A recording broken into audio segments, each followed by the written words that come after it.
इस वीडियो में हम जानेंगे कि सल्तनत उस्मानिया कैसे कायम हुई, उस्मान को सच्चे ख्वाब में किस किस्म की सल्तनत की पेशन गोई की गई और सुल्तान मोहम्मद फातेह ने हजूर अकरम सल्लल्लाहु अलैहि वसल्लम की ख्वाहिश को किस तरह पूरा किया। ये सब कुछ हम जानेंगे आज की इस वीडियो में। सल्तनत उस्मानिया 1299 से 1923 तक कायम रहने वाली एक मुसलमान सल्तनत थी जिसके हुक्मरान तुर्क थे।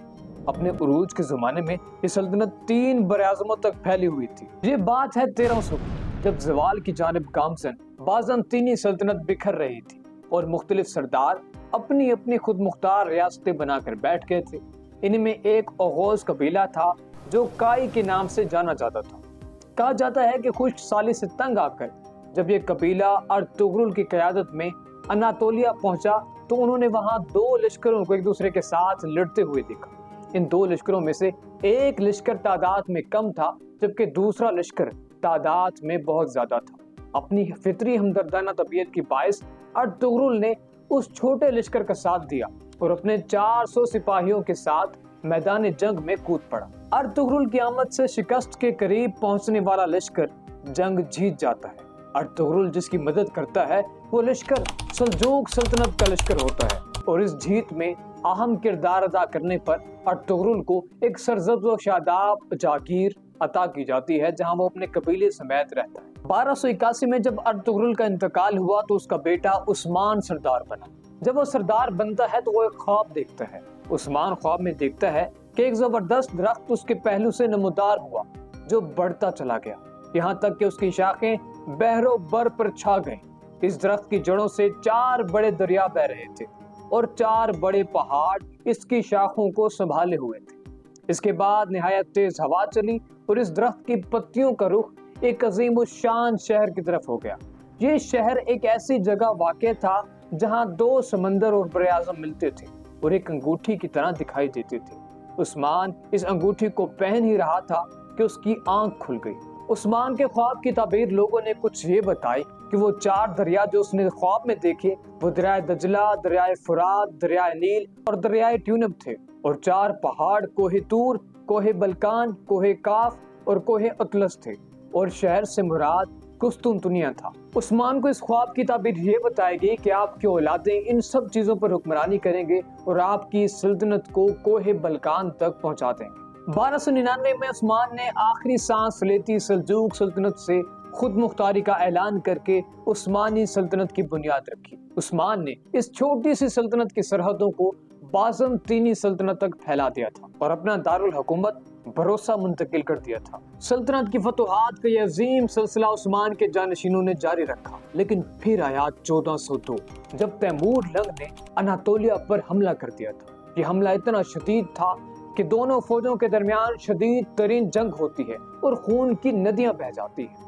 उस वक्त उस्मानी सुल्तान बायज़ीद यल्दरम सुल्तान होता है जबकि उसका मुकाबला तैमूर लंग से होता है जो इतना ज्यादा जालिम होता है जो जहां भी जाता है वहां पर खून की नदियां बहा देता है, खोपड़ियों के मीनार खड़े कर देता है। इस जंग में उस्मानियों को एक बड़ी शिकस्त होती है जिसके नतीजे में न सिर्फ उस्मानी जंग हार जाते हैं बल्कि उनके सुल्तान बायज़ीद यल्दरम को तैमूर कैद करके गिरफ्तार करके अपने साथ ले जाता है और वहां जाकर उससे सुलूक तो अच्छा करता है लेकिन उसको एक सोने के पिंजरे में बंद कर देता है।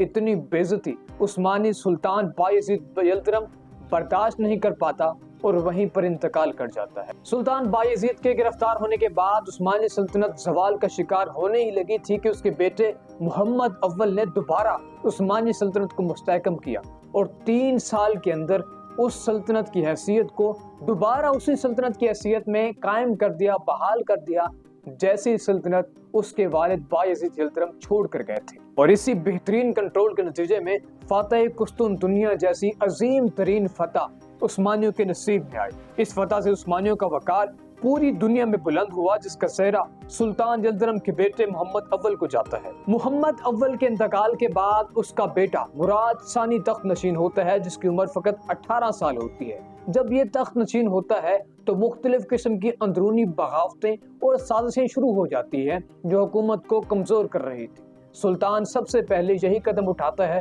कि उन सभी बगावतों اور ان سبھی سازشوں کا خاتمہ کرتا ہے جس میں وہ کامیاب ہوتا ہے، اور مراد ثانی کے دور میں سب سے بہترین اور سب سے اعلیٰ فتوحات ہوئی۔